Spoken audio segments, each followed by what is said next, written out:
जिस जाने में रहूं। नमो अरिहंत नमो अरिहंत नमो अरिहंत कहूँ। जिस प्यारे से जिस ख्वारे से जिस संसार में रहूं। नमो अरिहंत नमो अरिहंत नमो अरिहंत कहूँ। जिस ध्यान से जिस सम्मान से जिस जहान में रहूं।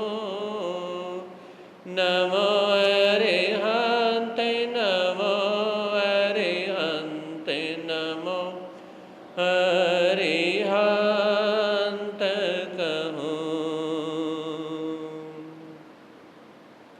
है समय न देखी धार के जिसमें सब बह जाया करते है समय बड़ा तूफान परवल पर्वत झुक जाया करते हैं।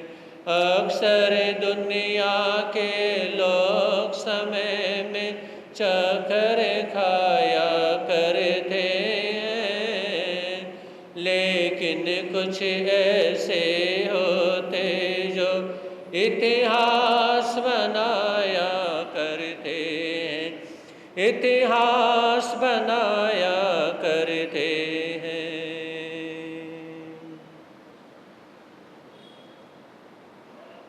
चरम तीर्थंकर श्रवण भगवान महर्षि स्वामी के चरणों में कोटि से वंदन अभिवंदन। पूज्य गुरुदेव के पावन चरणों में असीम आस्था के साथ कोटि से वंदन अभिवंदन। धर्म प्रेमी बनो, सुना था आप लोगों ने कल मन की शांति पाने के उपाय। जिंदगी में अगर हम शांति चाहते हैं तो उसके लिए 3 बातों का ध्यान हमें अवश्य ही करना पड़ेगा। सबसे पहले मन की शांति। मन के हारे हार है, मन के जीते जीत। इंसान सवेरे से शाम तक काम करने से नहीं थकता है, वो काम करने से नहीं हारता है। काम करने के बाद में आपको थकान तो हो जाएगी, लेकिन आप परेशान नहीं हो सकते हैं, आप सैड नहीं हो सकते हैं। सैड इंसान तभी होता है जब वो मन से हार जाता है।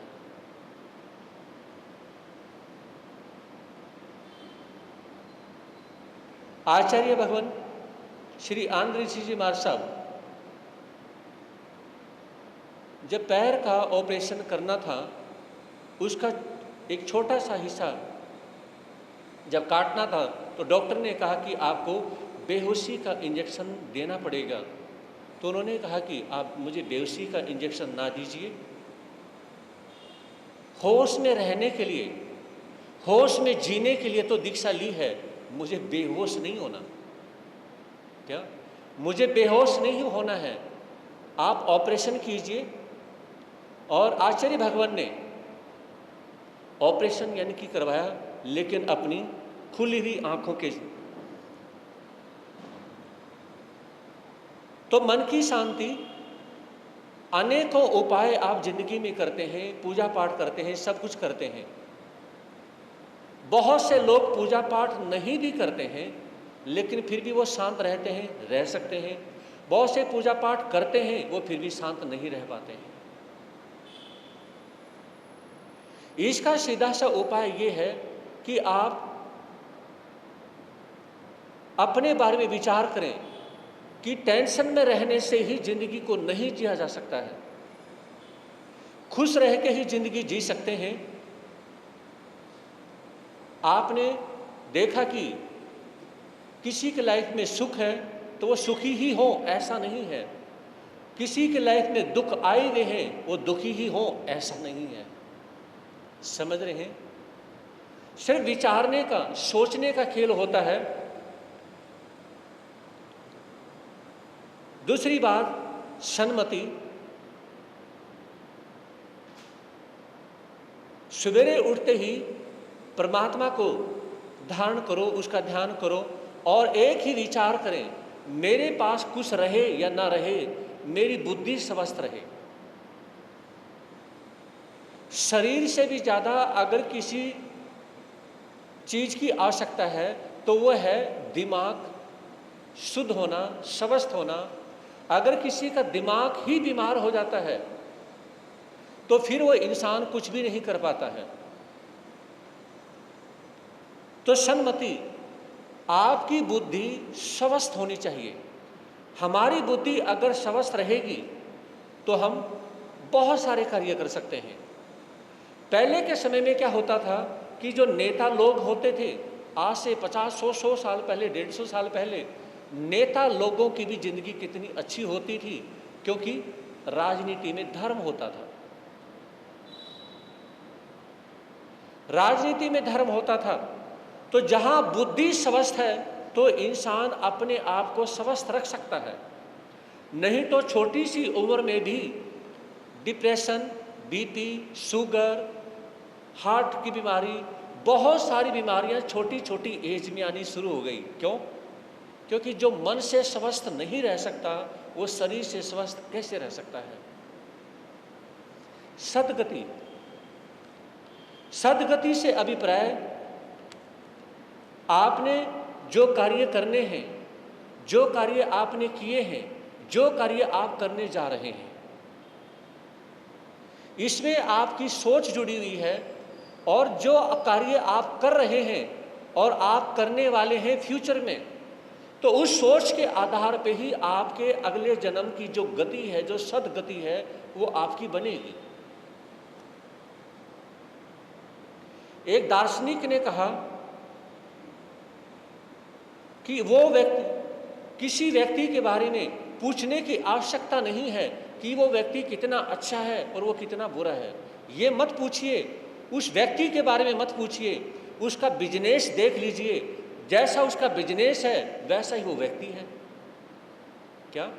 एक दार्शनिक ने कहा कि आप मुझे ये बताएं कि आप करते क्या हैं, आप दिन में क्या करते हैं, या आप कोई कार्य करते हैं तो आप रात में क्या करते हैं, आपकी रोजी रोटी क्या है। अपनी रोजी रोटी बताएं, अपना कार्य बताएं, मैं आपको बता दूंगा कि आपका कार्य कैसा है, आप कैसे इंसान हैं। ये दार्शनिक का, उस दार्शनिक का ये लहजा है। तो उसने कहा कि आप मुझे बताएं कि आप क्या कर रहे हैं। तो इंसान के कार्य से उसके बारे में पता चल जाता है। अब कोई व्यक्ति अगर शराब पी रहा है तो ये कहने की ज़रूरत नहीं कि वो इंसान अच्छा हो सकता है या बुरा हो सकता है। सीधा ही कहेंगे जो शराब पी रहा है तो बुरा ही है।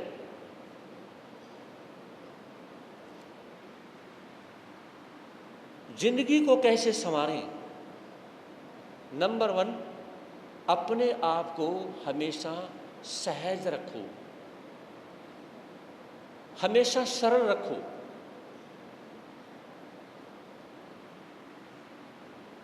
एक बार चाणक्य ने किसी से पूछा कि आप हमेशा राजनीति में ही रहना, राजनीति की ही बातें करना और राजनीति ढंग से ही सोचना, विचारना, सब कुछ ऐसा क्यों करते हैं? तो चाणक्य ने कहा कि सुनो, मैं राजनीति करता हूं अच्छाई के लिए, लेकिन राजनीति मेरे घर में नहीं है। राजनीति मेरी पर्सनल, मेरी लाइफ के लिए नहीं है। सिर्फ इतना है कि राजनीति को मैं यूज करता हूं, सिर्फ उसका करने का एक फायदा यह है कि कोई बुरा आदमी है, बुरा आदमी आपसे फेस टू फेस लड़ने की हिम्मत नहीं कर सकता। इसलिए हमें थोड़ा सा राजनीतिक व्यक्तियों से जुड़ने का सिर्फ ये फायदा है। दूसरी बात, राजनीति, कूटनीति, षड्यंत्र ये सीखो लेकिन करो मत। चाणक्य ने क्या कहा? ये सीखो लेकिन करो मत। राजनीति करने के लिए नहीं होती, राजनीति समझने के लिए होती है कि कोई व्यक्ति आपसे राजनीति कर रहा है, षड्यंत्र कर रहा है, कूटनीति कर रहा है, आप उसे समझिए, उससे अपने आप को बचाने का प्रयास कीजिए। लेकिन आप उसमें संलग्न होने का प्रयास ना करें। तो कहा कि कोई व्यक्ति अगर करता है, आप उसे हमेशा समझें। कोई भी व्यक्ति किसी भी मोड़ पर आपके साथ बुरा कार्य कर सकता है, तो वहाँ पर आपका समझना बहुत ज़रूरी है। किस लिए? बचाने के लिए। लेकिन आपका करना ज़रूरी नहीं है। किस लिए? अपने आप को बुरी गति में या बुरे कर्मों में डालने के लिए अपने यानी कि ये कार्य करने जरूरी नहीं है। तो इसलिए कहा खुद को सहज रखो, खुद को सरल रखो। अगर आप खुद को सहज नहीं रख सकते हैं, नॉर्मल नहीं रख सकते हैं, सरल नहीं रख सकते हैं, न्यूटन नहीं रख सकते हैं, तो उसमें परमात्मा के मंदिर में या मूर्ति के सामने या पूजा पाठ करने का कोई फायदा नहीं रह पाएगा। क्योंकि सरल आप नहीं, सहज आप नहीं, नॉर्मल नहीं, न्यूटन नहीं, आप कुछ भी नहीं, फिर पूजा पाठ से होगा क्या? हाँ जी, पूजा पाठ से होगा क्या? दूसरी बात है प्रसन्नता। जिंदगी में अनेकों ऐसी मुसीबतें आती हैं, परेशानियां आती हैं, उसमें अपने आप को खुश रखो। जैसा भगवान को मंजूर है वैसा ही मुझे रहना है। समझे नहीं? जैसा भगवान को मंजूर है वैसा ही मुझे रहना है। तो अपने दिमाग में ऐसी बात मत विचार करें, हर हाल में खुद को खुश रखने का भाव रखें। विचार करने की बात है, कभी भी किसी भी फैमिली में सारे के सारे सुख कभी पूरे, बोलिए, सुख पूरे नहीं होते, कभी भी सुख पूरे नहीं होते। ये विचार करें कि आपके पास में एक चीज नहीं है, तो जिसके पास वो चीज है क्या वो सुखी है? समझे नहीं? क्या वो सुखी है? किसी के पास में यानी कि बेटी नहीं है, एक व्यक्ति इसलिए दुखी है, और जिसके पास बेटी है तो वो कैसा है? जिसके पास बेटा नहीं है तो ये विचार ना करें क्या वो व्यक्ति किस तरह से है। एक व्यक्ति के पास में धन की कमी है तो वहां पर विचार करें क्या धन नहीं होने से मैं परेशान हूं? अरे जिन व्यक्तियों के पास में बहुत मोटा पैसा है क्या वो व्यक्ति सुखी है? समझे नहीं? क्या वो सुखी है? वो भी सुखी नहीं है। तो अपने आप को विचार करें, हर हाल में प्रसन्नता अपनी कभी खोए ना, अपनी मुस्कुराहट को, अपनी स्माइल को खत्म ना करिए। इंसान का अगर सबसे बड़ा कोई गहना है, इंसान की सबसे बड़ी कोई ब्यूटी है, सुंदरता है, तो वो उसकी क्या है? उसकी स्माइल है, जो उसके गले का जेवर है। कोई भी इंसान की जो मर्जी करे, उसका गहना सिर्फ एक ही है, उसके फेस की स्माइल। उसकी ब्यूटी क्या है? उसकी स्माइल। उसकी जिंदगी की सुंदरता क्या है? उसकी स्माइल। और साधु साध्वी देखिए, कोई अपाहिज नहीं, सुन रहे मेरी बात को? कोई अपाहिज नहीं, कोई लंगड़ा लुल्ला नहीं, पैरालाइसिस नहीं, सब कुछ शरीर से ठीक होते हुए और अच्छे परिवार से विलोम करते हुए जब वो सब कुछ छोड़ते हैं, समझ रहे हैं? तो मेरे महावीर हमें यह फरमाते हैं कि आप बैल मुझे मार, जो जानबूझ के जिंदगी के यानी कि परेशानियों के रास्ते पे चलते हैं, तो इसका मतलब वो विचार करते हैं कि जब भी परेशानी आती है उसमें आपने क्या विचार करना है? उस परेशानी को याद करो, देखो और जी भर के मुस्कुराओ, जी भर के मुस्कुराओ। फिर बात आती है व्यस्त रहो, मस्त रहो। अगर आप व्यस्त रहेंगे तो मस्त रहेंगे। खाली दिमाग शैतान का घर, समझ रहे? जो व्यक्ति यानी कि सारा दिन फ्री रहता है, हम तो ये कहेंगे कि हम तो फ्री रहते नहीं। बहुत से साधु साधु जी कह देते हैं कि हम तो क्या हैं, क्या कह देते हैं, हम तो सारा दिन फ्री हैं, तुम्हारा मन करे तब आ जाइयो, है ना। मैं फ्री नहीं रहता हूँ, समझ रहे हैं? मैं बिजी टाइम में से किसी के लिए टाइम निकाल सकता हूँ, लेकिन मैं बिल्कुल भी फ्री नहीं रहता हूँ। मैंने अपने आप को बिजी किया हुआ है। तो मेरा यहाँ पर भाव है कि व्यस्त रहो, मस्त रहो। अगर आप अपनी ज़िंदगी में मस्त रहना चाहते हैं तो आप व्यस्त रहें। जो लोग जितने ज़्यादा फ्री रहते हैं घरों में, वो उतने ही ज़्यादा परेशान हैं। आज जो ये कल्चर चेंज हो रहा है, कैसे कि हस्बैंड भी जॉब करते हैं और वाइफ भी जॉब करती है। मैं इस युग को अच्छा मान रहा हूँ, समझ रहे? ये युग चेंज हो रहा है और चेंज होता ही है।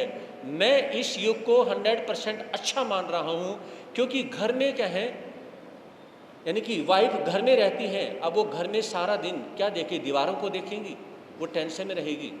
और तो जॉब करते हैं, अच्छा है। तो कहने का मतलब कि व्यस्त रहो, मस्त रहो। जो व्यक्ति जितना ज़्यादा फ्री होगा, वो उतना ही किसी न किसी को परेशान करेगा। ना तो उसने खुद टिकना, न किसी को टिकने देना, समझे नहीं? और बहुत से क्या है, व्यक्ति आते हैं और धर्म स्थान के अंदर जिसे यानी कि ड्यूटी सौंपी जाती है, वो एक एक सप्ताह 15 दिन तक भी नहीं पूरी होती है। जैसे ये हैं 2-3 चीज़ें, है ना, वो मैं देख रहा हूँ। यानी कि जो काम 2 दिन का वो 15-15 दिन तक नहीं होता है ना, सौंपने के बाद में।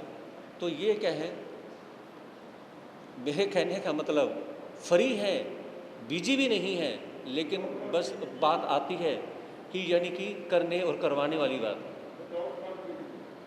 फिर आगे आता है धैर्य, पेशेंस। जिंदगी में जितने भी दुख आते हैं, उनको आप समरसता के साथ में, पेशेंस के साथ में उन दुख को सहन करने की आदत हमें डालनी है। एक बच्चा जितनी बार गिरता है, वो रोता है, लेकिन वो चलना नहीं छोड़ता। फिर गिरता है, फिर चोट खाता है, रोता है, फिर चलता है। तो इसी प्रकार से जिंदगी में सैकड़ों दुख आते हैं। याद रखें, व्यक्ति वही अपनी जिंदगी में सफल होता है जो जितनी कम से कम शेयरिंग करता है। समझ रहे हैं? जब भी किसी से मिले, मैं बिल्कुल सही हूँ, मुझे कोई टेंशन नहीं है। जब भी किसी से मिले, यही कहे मेरे पास कोई टेंशन नहीं है, मेरे पास कोई परेशानी नहीं है, मेरा परिवार बहुत अच्छा है, पत्नी बच्चे बहुत अच्छे हैं।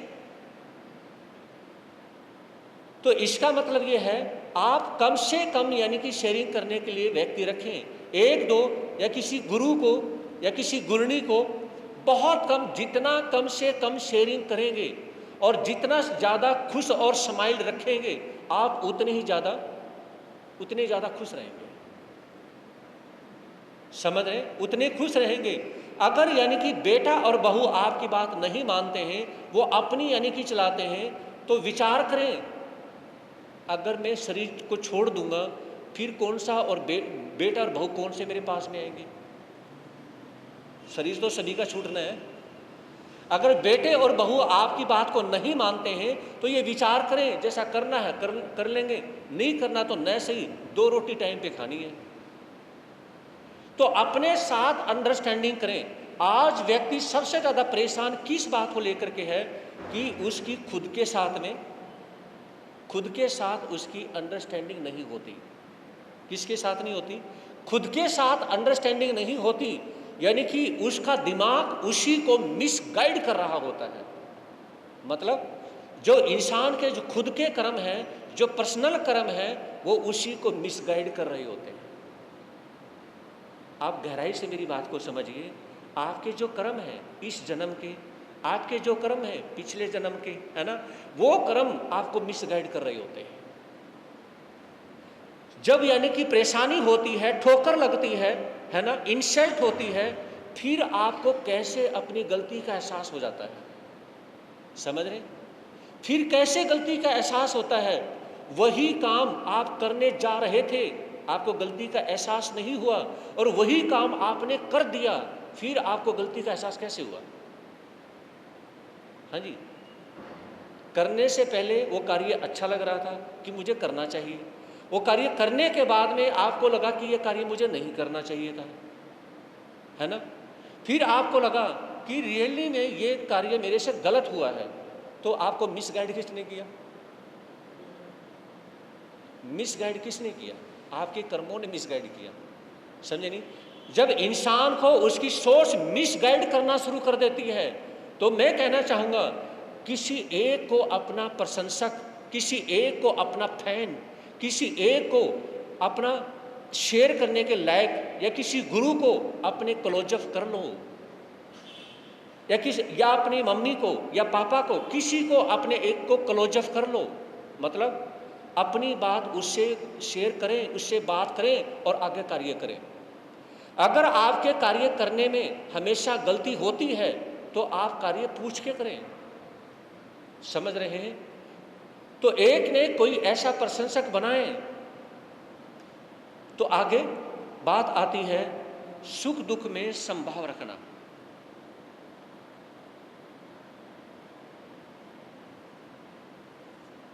आपके अपने संत हैं, अपनी साधियाँ हैं, हजारों हजारों संत हैं, है ना।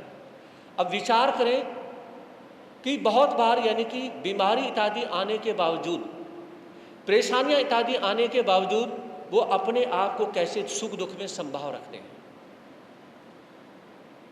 चातुर्मास करने के बाद में, जैसे हमारा लगभग 1700-1800 किलोमीटर 22 का चातुर्मास करने के बाद और चातुर्मास बैठने से के बीच में 8 महीने में 1700-1800 किलोमीटर पैदल चले, है ना।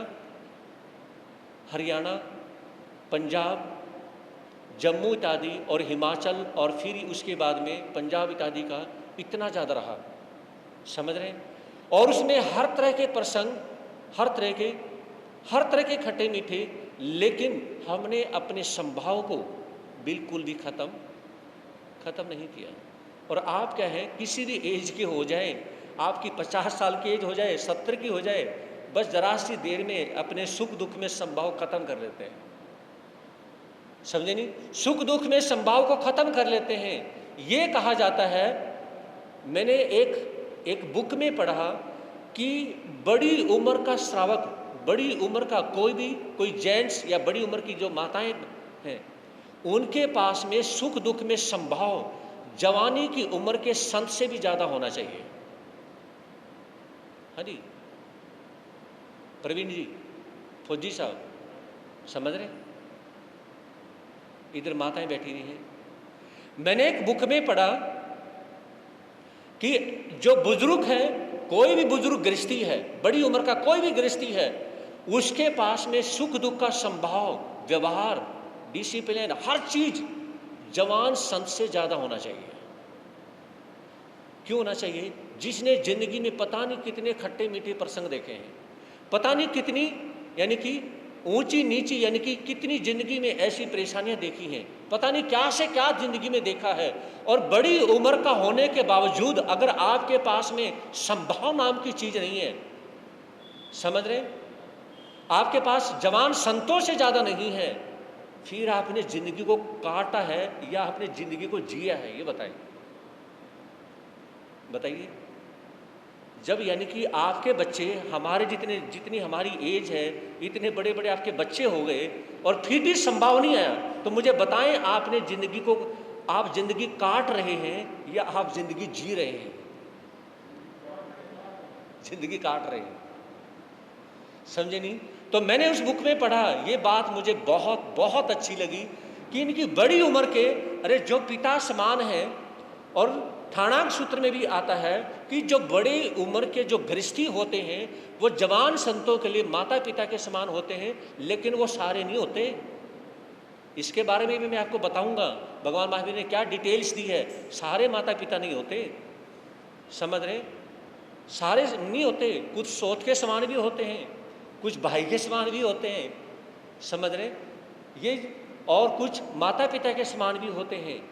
तो कहा जाता है कि बड़ी उम्र के होने के बावजूद अगर जवान संतों से ज़्यादा उनके पास में अगर पारिवारिक सामाजिक अगर उनके पास नॉलेज नहीं, पारिवारिक उनके पास में ज्ञान नहीं, संभाव नहीं, और समाज से रिलेटेड उनके पास में किसी प्रकार का संभाव नहीं, तो वो बुजुर्ग तो जरूर हैं। जैसे एक बात मैंने कही थी, एक बुढ़िया बचपन में मर गई, एक बुढ़िया बचपन में मर गई। बचपन था तो बुढ़िया कैसे, और बुढ़िया थी तो बचपना कैसे? इसलिए क्योंकि उस बुढ़िया के पास में बचपना बहुत ज़्यादा था, समझ नाम की चीज़ नहीं थी, इसलिए उसकी वो बुढ़िया क्या है, बचपने में इसलिए मर गई। तो महापुरुष ये कहते हैं कि अपनी समरसता, अपने सुख दुख को, किसी भी तरह का कोई प्रसंग आते हैं तो उसमें जो बुजुर्ग हैं उनके पास में जवान संतों से भी ज़्यादा उनके फेस पर खुशी होनी चाहिए, ताकि जवान संतों को अगर समाज में सीखने का मौका मिले तो किससे? भगवान महावीर फरमाते हैं कि जवान संतों को बुजुर्ग जो गृहस्थी हैं उनसे कुछ न कुछ सीखने का मौका मिले, है ना। लेकिन जब ऐसे जो गृहस्थी आते हैं जिनसे कुछ भी सीखने का नहीं, बल्कि उन्हीं को ऐसा लगता है जैसे इनको अपने पोते से भी सीखना चाहिए, समझ रहे। बहुत से ऐसे गृहस्थी आते हैं, मुझे ऐसा लगता है कि इनको तो छोटे छोटे बच्चों से भी सीखने की ज़रूरत है। तो वहाँ पर यह समझा जाता है, तो महापुरुषों की वाणी हमें फरमाती है कि ऐसे जो व्यक्ति होते हैं तो वहाँ पर वो गृहस्थी को यानी कि जिंदगी को वो काट रहे हैं, क्योंकि उनके पास में अपना कोई संभाव किसी प्रकार का नहीं। विचार करें, यहाँ पर इतनी ज़्यादा प्रेरणा देने के बाद में, है ना, अब सिर्फ 3 बंधुओं ने सामायिक कर रखी है, 1 2 3, फर्स्ट सेकंड थर्ड, समझ रहे, फर्स्ट सेकंड थर्ड, सिर्फ 3 ने सामायिक कर रखी है। तो मेरे कहने का मतलब है इतनी प्रेरणा देने के बावजूद, और अब ये भी पता है कि हाँ कितने बिजी हैं और कितने फ्री हैं जो आना चाहे कर सकते हैं। यानी कि बच्चे की तरह जैसे माँ को हर रोज़ कोशिश करनी पड़ती है, हर रोज़ बच्चे को हिला हिला करके उसे उठाना पड़ता है, हर रोज़ उसे क्या है नहलाना पड़ता है, हर रोज़ सामायिक यानी कि उसे कपड़े पहना करके पुश करना होता है स्कूल की तरफ, और बैग खुद उठा करके यानी कि उसको वैन में बिठाना पड़ता है। यहाँ भी वही कार्य है सारे, समझ रहे, यहाँ पर भी वही कार्य है। यानी कि एक व्यक्ति भी ऐसा नहीं देखा, मैं बताऊं, जो लगातार 10 दिन सामायिक भी करता हो। तो आड़ी बात नहीं है, तो आड़ी बात नहीं है, तुसी तो करते ही हो।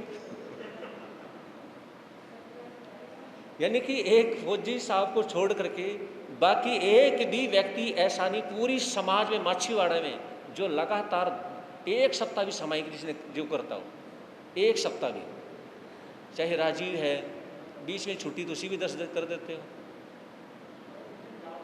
तो इसमें यह है, जैसे आज पुनीत ने मार दी इधर में, यानी कि संजीव ने 2-4 दिन कपड़े बदले, उसके बाद में बस। तो कहना चाहूँगा कि आप सभी क्या हैं, ये विचार करें।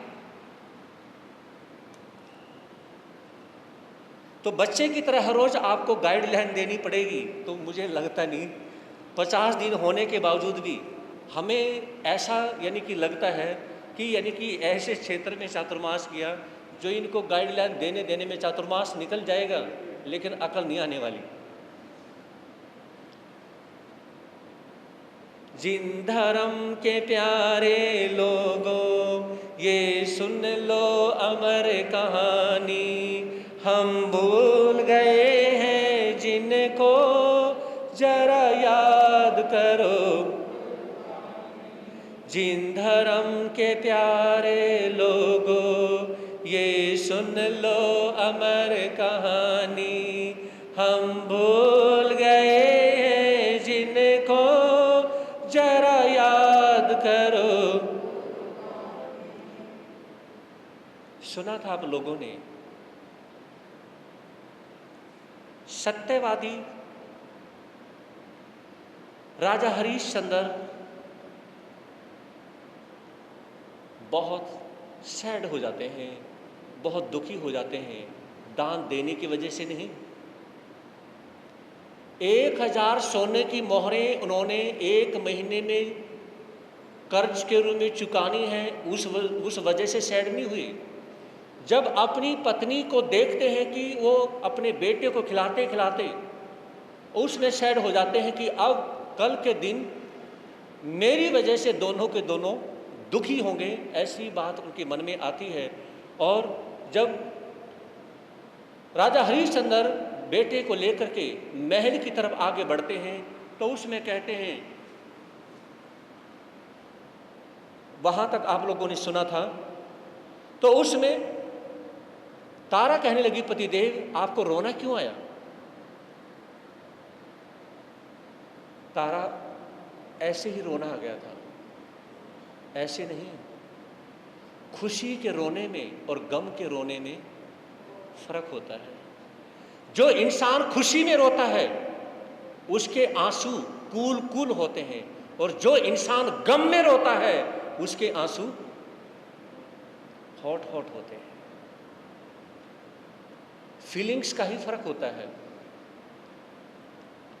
तारा अपने पति का हाथ पकड़ते हुए कहने लगी, पतिदेव आपको बताना ही होगा कि आपको रोना क्यों आया। तो हरिश्चंद्र कहने लगे, तारा, मैंने पूरा राजपाट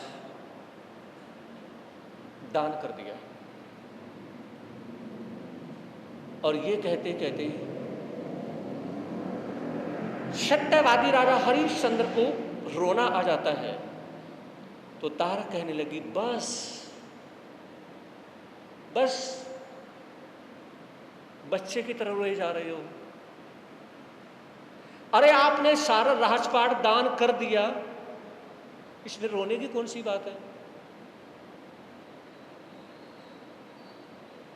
अपने दुपट्टे से अपने पति के आंसू पोंछते हुए तारा कहने लगी, पतिदेव, आज तक मुझे इस बात का गर्व था, मुझे घमंड था कि मेरे पति जैसा राजा दूसरा कोई नहीं हो सकता। लेकिन आज मेरे पास एक घमंड, एक गर्व और भी है, मेरे पति जैसा दानी, बोला करो, साथ दिया करो, मेरे पति जैसा दानी कोई नहीं हो सकता जिसने सब कुछ दान कर दिया। अरे मुझे तो गर्व है कि आपको ऐसे पति को पा करके, ऐसे दानी पति को, ऐसे सत्यवादी पति को पा करके मैं तो अपने आप को धन्य समझती हूं। और राजपाट दे करके बच्चों की तरह रोए जा रही हूं।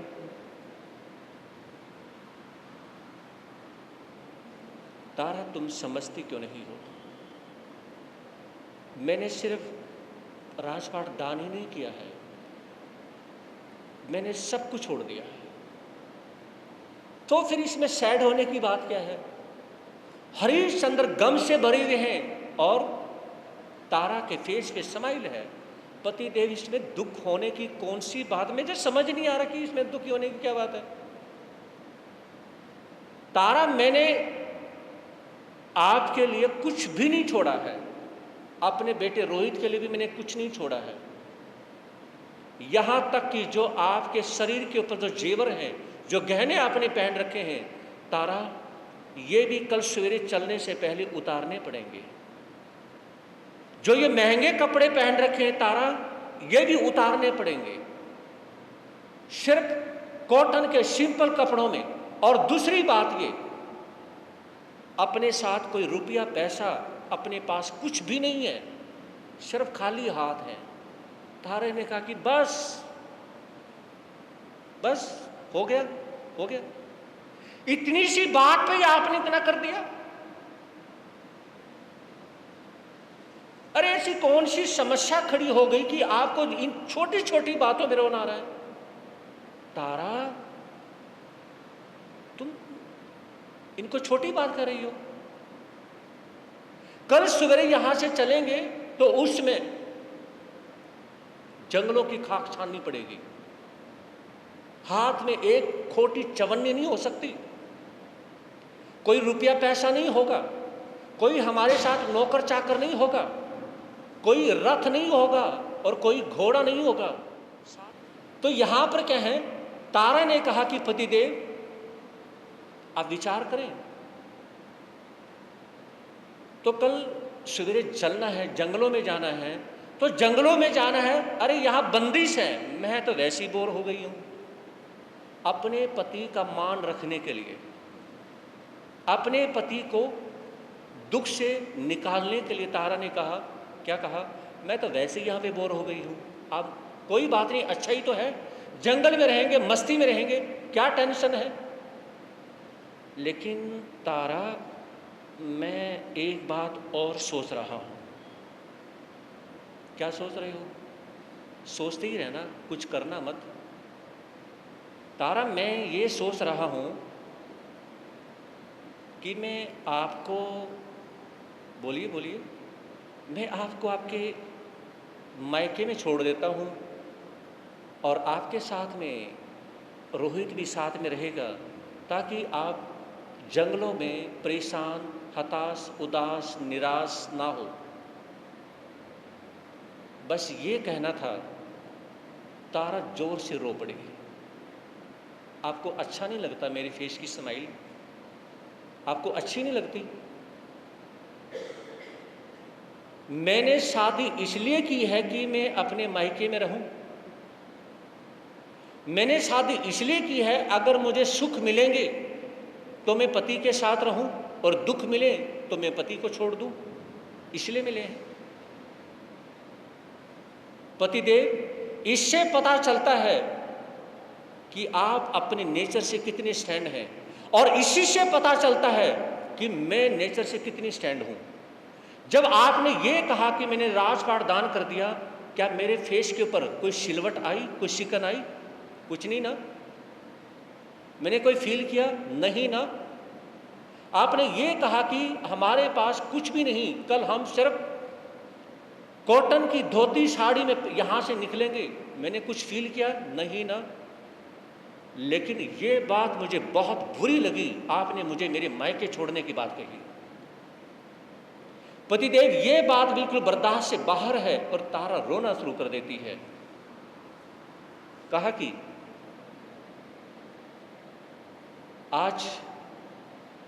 आज मुझे एहसास हुआ कि अभी भी आपको बहुत कुछ स्टैंड होने की, सीखने की आवश्यकता है। जब मेरा अपने हस्बैंड से रिलेटेड नेचर में जरा सी कोई कमी नहीं, आपके दुख में मैं साथी की तरह, पत्नी की तरह, दोस्त की तरह हर तरह से साथ हूं, तो आप मेरे साथ हर तरह से साथ क्यों नहीं हैं? तो उसमें हरिश्चंद्र कहने लगे, Tara, I am very sorry, very sorry, मुझसे गलती हो गई, मैं आपसे माफ़ी मांगता हूं, आप मेरे साथ में ही चलेंगे। और रोती रोती तारा के फेस पे स्माइल आती है। पति पत्नी गले मिलते हैं। कहा कि हम मरते दम तक अलग नहीं होंगे। कसम खाते हैं दोनों, मरते दम तक हम अलग नहीं होंगे, ये हमारा प्रॉमिस है। और अपनी बेटी को लेकर के दिन छिप जाता है और महल में आ जाते हैं, सवेरे चलने की तैयारी करते हैं। इधर से नगरी के लोगों को जब भी पता चलता है, वो सभी के सभी आते हैं और उसमें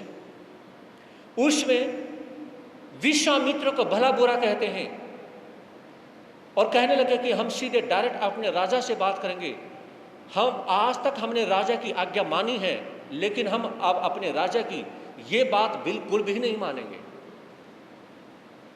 राजा ने मंत्री को कहा लेकिन पब्लिक नहीं मानती है कि हम किसी भी कीमत पे अपने राजा और रानी को महलों से बाहर नहीं जाने देंगे।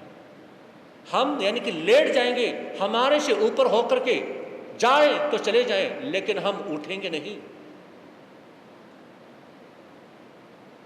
और सभी के सभी विश्वामित्र को भला बुरा कहते हैं।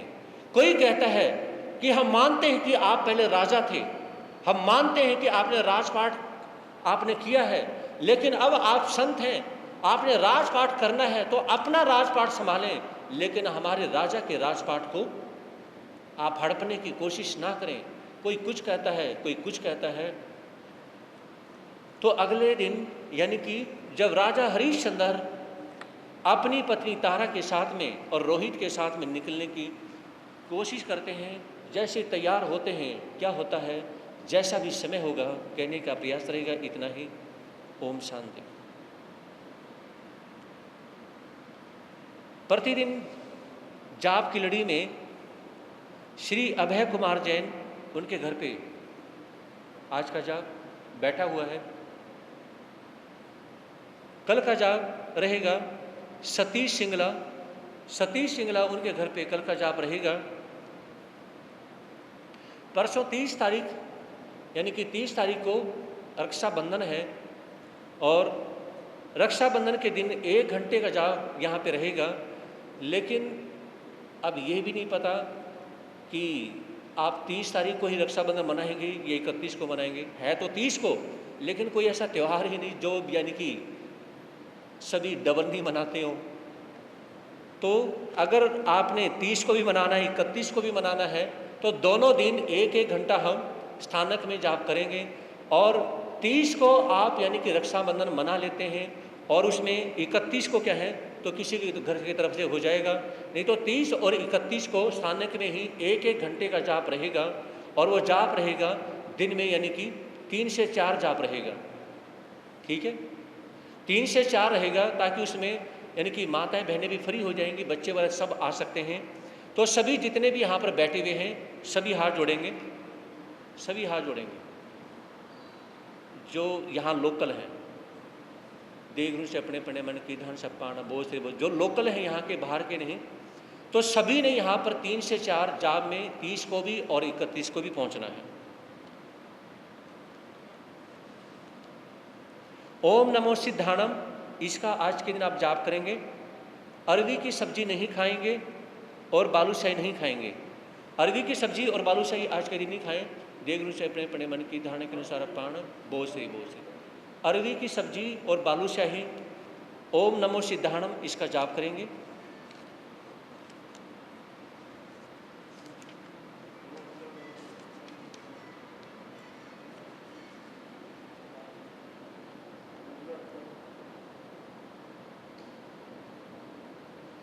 तपस्या की लड़ी में भाई जिमी जैन, उनकी तपस्या का आज 50वां दिन है। पचखानों सवेरे ले चुके हैं। उनकी वाइफ नेहा जैन, उनकी तपस्या का आज 48वां दिन है। बहन दिया जैन, उनकी तपस्या का आज 29वां दिन है। बहन सीमा जैन, उनकी तपस्या का 8वां दिन है। बहन सीमा जैन आई है, नहीं आई। भाई बिन्नी जैन, उनकी भी तपस्या का आज 8वां दिन है। तपस्या करने वालों को, तपस्या करने वालों को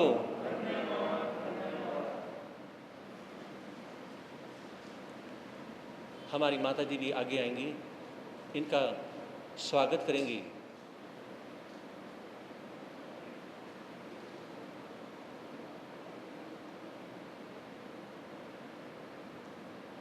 आचार्य भगवान श्री शिवमुनि जी महाराज की, उपाध्याय पर सर्वेंद्र जी महाराज की, सर्वधर्म योगाग्र श्री रमणीक मुनि जी महाराज की, प्रज्ञा महर्षि पूजक गुरुदेव श्री उपेंद्र मुनि जी महाराज की, जैन धर्म की।